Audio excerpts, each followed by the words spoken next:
E aí pessoal, tudo bem com vocês? Vamos hoje falar um pouco então dos conteúdos, né, que foram trabalhados aí na aula de hoje, tá? Para isso, como de costume, né, vamos só relembrar aí o que nós falamos na aula passada. Nós falamos um pouco sobre os níveis de maturidade do compliance sugeridos aí pela pesquisa da KPMG, né, onde nós vimos os níveis de fraco até avançado, né, que pode dizer que o fato de haver um sistema de compliance não significa que ele está bem implementado, né, ou em bom nível, né. Falamos dos princípios do compliance, né, então falamos do comprometimento, a criação das políticas, procedimentos e controles, a aplicação dos mecanismos efetivos, avaliação, monitoramento e auditoria, aplicação adequada das medidas disciplinares, adequação na delegação das responsabilidades e melhoria contínua. Lembrando, né, pessoal, que existem várias formas da gente trabalhar esses princípios. Eu trago para vocês aqueles que eu entendi serem os principais, de uma forma mais didática, né?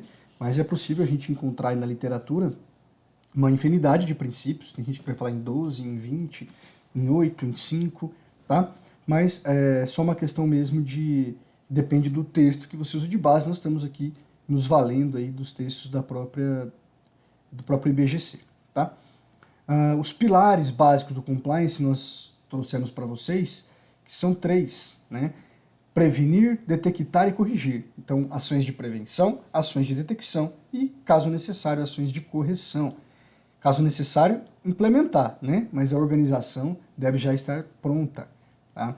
Lembrando que o que vai movimentar todo esse sistema de compliance é o tone at the top, né? O tone from the top. Né? O exemplo vem de cima, tá bom, pessoal? Não se implementa a compliance de baixo para cima. Não existe e não funciona. Aí nós vamos ver os resultados ali que nós vimos que é um compliance fragilizado, fraco, tá? Bom, falamos então da transparência internacional, né? Vimos aí um estudo onde fala a situação do Brasil quanto ao índice de percepção da corrupção, né? Que a gente tem índices aí pouco positivos, né? Desinteressantes, mesmo diante de pesquisas aí dizendo que nós temos tantas já companhias trabalhando com áreas e setores de compliance no Brasil, né? Bom, introduzimos, né, o assunto da lei anticorrupção. Dissemos que a lei anticorrupção se aplica às pessoas jurídicas com responsabilidade objetiva aos atos contra a administração pública. E então começamos a explicar um pouco isso, né? As pessoas jurídicas, lembrando, para vocês que estão com o slide em casa, só clicar aí na logo azul, né, nesse símbolo azul aí, que você já vai direto para o texto de lei, no site do Palácio do Planalto, tá? Para a lei anticorrupção. Beleza? Então, as pessoas jurídicas, que são todas as sociedades simples ou empresárias com atividade no Brasil. Tá? Esse é o conceito que a legislação vai dizer, ou seja, toda pessoa jurídica, toda e qualquer pessoa jurídica. Aí, para a gente dar continuidade, eu revisei com vocês a responsabilidade, né, civil, administrativa e penal, né, onde nós falamos que existem esses 3 tipos de responsabilidade no direito, né? Responsabilidade penal é aquela que visa punir ou impedir os crimes, né, a manutenção da paz social. Responsabilidade administrativa, que é aquela que tem a função de manter a ordem dentro da atividade pública, né? Então, impede ou pune também os delitos administrativos, as práticas irregulares conforme os regimentos e regulamentos administrativos. E, por fim, a responsabilidade civil, que é aquela que não tem como punir nem impedir, mas ela visa reparar um dano ou ressarcir um prejuízo, né? Que é quando a gente pega um dano, mesmo que muitas vezes criminoso, né? E dele você extrai valores pecuniários para que então tente se reparar esse dano, né? Como no caso do dano moral. É um dano moral. Ele é um dano irreparável, né? Ele é um dano que não tem como você retornar ao status quo. Então, você converte ele, né, em valores pecuniários, financeiros, para que possa existir uma chance de reparação. Não quer dizer que repara, né? Mas é uma forma disso acontecer. Isso é responsabilidade civil. Tudo bem? Por exemplo, quando a gente pede para haver uma retratação, né? Responsabilidade civil. Beleza? No caso da lei anticorrupção, a lei não fala sobre responsabilidade penal, tá? Então a lei não prevê prisão, por exemplo, tá bom? A lei vai falar sobre responsabilidade administrativa e responsabilidade civil. Como manter e garantir a ordem das atividades públicas no âmbito administrativo e como reparar os danos que por acaso venham a ocorrer junto ao poder público. Revisamos ainda que a responsabilidade civil e administrativa, elas seriam subjetivas ou objetivas. Né? A responsabilidade subjetiva é aquela que tem dolo, que você analisa o dolo ou a culpa do causador do dano ou do ato ilícito. É a regra geral do nosso Código Civil. Então a pessoa só vai ser responsabilizada caso haja de fato dano, né? Ou culpa, se ele realmente fez porque quis ou se ele fez sem querer, mas fez. Então tem que garantir o dolo ou culpa. Já na responsabilidade objetiva, que é o caso da lei anticorrupção, e também o caso do Código de Defesa do Consumidor, por exemplo, a responsabilidade diz que não há necessidade de comprovar dolo ou culpa, bastando a relação entre o agente, causador do dano, e o próprio dano. Tá? Então independe de qual a sua culpa, né, de quanto a empresa tem de culpa, que no nosso caso da lei anticorrupção. Tá bom? Os exemplos que eu dou no caso da lei anticorrupção mas vamos pegar o exemplo da barragem, as barragens ali de Mariana, enfim. Eu agi, a Vale agiu porque tinha um laudo de um engenheiro. Se a gente considerasse a responsabilidade subjetiva, a Vale não tem nenhuma punição, porque ela não teve culpa nem dolo, uma vez que ela não foi responsável pelo dano. Quem é responsável foi o engenheiro que atestou que aquela barragem era segura. E aí quem ia responder penalmente era o engenheiro, sem qualquer condição, por exemplo, de fazer um ressarcimento administrativo, um ressarcimento pecuniário. Né? Imagina um profissional liberal como um engenheiro, por mais que trabalhe para grandes empresas, se ele teria condição de reparar um dano ambiental, ou a mais de 200 famílias aí que foram prejudicadas, né, quando essa barragem estourou. Então a lei anticorrupção é exatamente isso. Ela vai dizer, olha, a responsabilidade é objetiva. Quem vai responder é a Vale. Mas eu tenho o laudo do engenheiro. Filho, isso é problema seu. Você causou o dano, não importa. Tá? Então não há necessidade de comprovar dolo ou culpa. Tudo bem? Então você causou o dano e ponto. Agora, se a Vale quer entrar com uma ação de regresso contra o engenheiro, uma ação administrativa contra o engenheiro para tirar ele do órgão de classe, ele faz por conta. Sinceramente, a gente sabe que isso não vai acontecer, tá? Porque o laudo foi dado pelo interesse da empresa. Beleza? Pessoal, feita essa revisãozinha, bora lá então. O que a gente vai falar sobre a lei anticorrupção hoje? Então, a lei anticorrupção, o que a gente precisa perceber? Quanto à responsabilidade, a responsabilidade é objetiva, está lá no artigo 1º, no caput do artigo 1º, tá? E aplicaremos então a responsabilidade civil e administrativa. Não há que se falar em responsabilidade penal na lei anticorrupção. Tudo bem? Lembrando, gente, aqui nós estamos falando das pessoas jurídicas, né? Dos danos contra a administração pública, que eu vou reforçar isso lá na frente. Tá? O agente público tem lei própria, tá? Lei de probidade administrativa, enfim. Vamos falar um pouco disso mais depois. Pessoal, quem está sujeito, então, a responder objetivamente? Quem está sujeito a responder objetivamente é a pessoa jurídica, conforme preconiza aí o artigo 2º, tá? Da lei anticorrupção. Contudo, o que é importante observar? Que o artigo 3º, no parágrafo 2º, ele vai dizer que a pessoa física também pode responder, mas quando a pessoa física responde, aí a responsabilidade é subjetiva. Olha o que está escrito na lei. Os dirigentes ou administradores somente serão responsabilizados por atos ilícitos na medida da sua culpabilidade. Ou seja, eu vou responder de acordo com a minha participação, com a minha culpa. Enquanto a empresa responde por tudo objetivamente. A empresa tem que reparar todos os danos.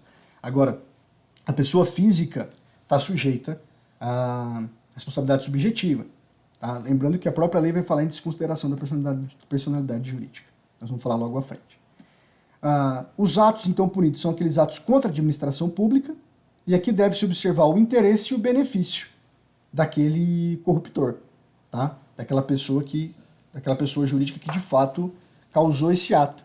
Então, aqui, alguns doutrinadores vão dizer assim, de certa forma, é subjetiva também a responsabilidade. Por quê? Porque é preciso comprovar interesse e benefício. Se não houve interesse nem benefício, não aplicaria as sanções da lei anticorrupção, porque não seria um ato contra a administração pública. Tá? Contra a administração pública. Quem que é a administração pública? A nacional, não é? Se você agir contra o erário público, o recurso público, ou o serviço público, e as estrangeiras. Estão previstos no artigo 5º, parágrafo 1º e 2º da lei anticorrupção. Seriam órgãos, entidades, representações diplomáticas ou ainda organizações públicas internacionais. Beleza? O que a gente chama atenção aqui?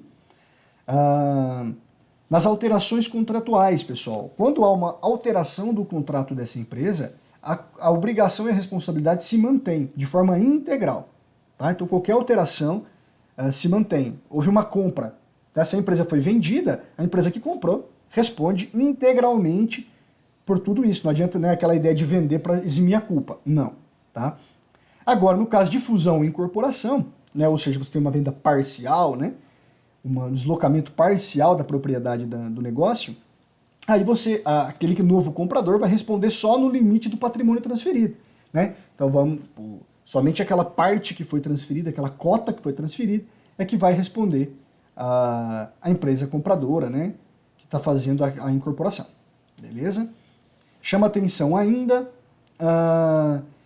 com o fim da personalidade jurídica. Então, independentemente do Código Civil, a lei anticorrupção vai dizer o seguinte, pessoal, já há previsão de desconsideração da personalidade jurídica. O que é isso? É quando o próprio administrador das empresas, os gestores, respondem pelo dano, com o seu patrimônio próprio e não com um recurso empresarial, tá bom? Quando isso acontece, a lei vai dizer que acontece quando há comprovado o abuso de poder, seria facilitar, encobrir ou dissimular prática de ato ilícito, ou ainda confusão patrimonial, que é uma tática, uma técnica utilizada para lavar dinheiro e como o crime do colarinho branco, né? Que é você confundir o seu patrimônio pessoal com o da empresa. Aí você usa recurso da empresa para fins pessoais. Então, nesses casos, então, desconsidera a personalidade jurídica. Tá? Como que se caracterizam esses atos lesivos, pessoal? Pelo caput do artigo 5º, nós vamos considerar 4 elementos para caracterizar um ato lesivo. Eu preciso desses 4 elementos, por isso que essa doutrina, alguma parte da doutrina vai dizer, bom, de certa forma é subjetivo, eu não posso simplesmente aplicar a pena, né? É preciso cumprir algumas regras, alguns requisitos que dizem respeito ao sujeito. Então vamos lá, quais seriam esses 4 requisitos? O primeiro é o ânimos, a vontade de corromper. Né? Aquela pessoa que age tem que agir com o ânimos de corromper, com vontade de corromper. Tá? Atentar contra o patrimônio público, como nós vimos, tem que ser um atentado contra o patrimônio público. Aqui no caso, nós estamos dizendo de um ato, os atos que a lei prevê, que ela pune, são atos contra a administração, não atos contra as pessoas privadas, como eu provoquei aí na questão de pré-leitura de leitura do pretexto. Tá? Ferir os princípios da administração pública, né, pessoal? Lembram-se deles? Além do LIMP, também tem os princípios implícitos, tá? Então observem, tá aí nos slides para vocês reverem, tá bom? Então, quando eu firo algum desses princípios da administração pública, eu estou, então, falando em ato lesivo. A administração pública, logo, é punível com responsabilidade administrativa e civil, em conformidade com a lei anticorrupção, tá bom? Com as penas previstas na lei anticorrupção.